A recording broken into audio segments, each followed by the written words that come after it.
Hello, welcome to Complete Chiropractic Healthcare on the website of Dr. Greg Arnold, www.pitchingdoc.com.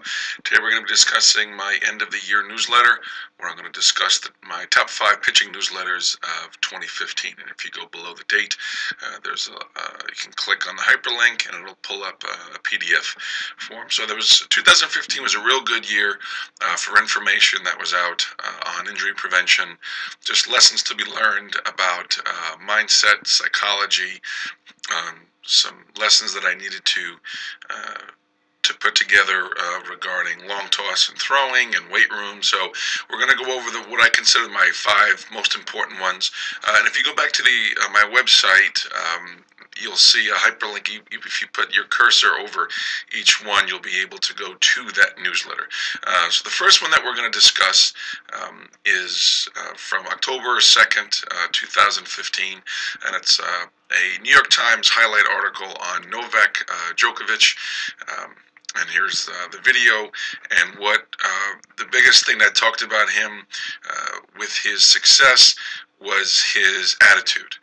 It wasn't, people tried to talk about his diet being the biggest contributor, but it was actually his attitude and just the way he thought about the game and how he approached it. So that was number 5. If we go to number 4, September 4th, 2015, the issue about fall ball, what I call the fall ball fallacy, where throwing less between starts actually increases your risk of injury.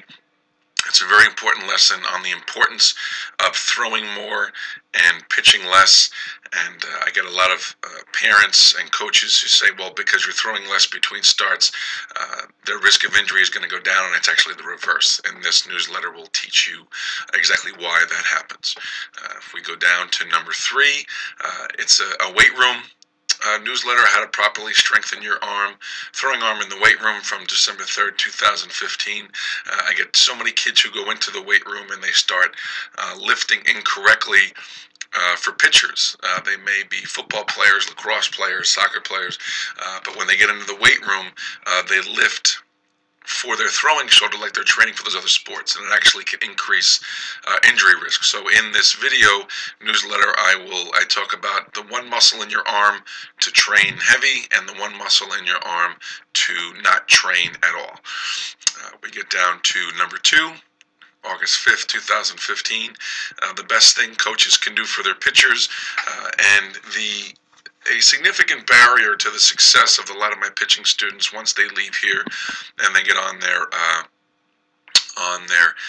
teams is communication with their coaches. And the coaches usually do a poor job of managing their pitchers. And there's one very specific thing that's very important that most coaches don't do, but is a severe hindrance to the success of their pitchers. So you can watch the video to learn what that one thing is. And then finally, my most important newsletter of the year was from October 8th, 2015, New York Times profile on Tommy John surgery.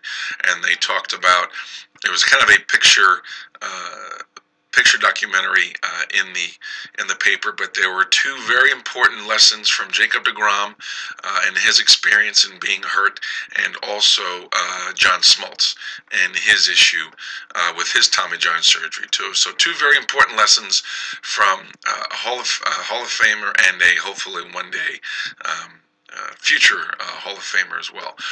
So those are my top 5 newsletters for the year. I found them very valuable, very important, some very important issues that need to be discussed. So I hope this made sense. I hope you will take the time to read those newsletters.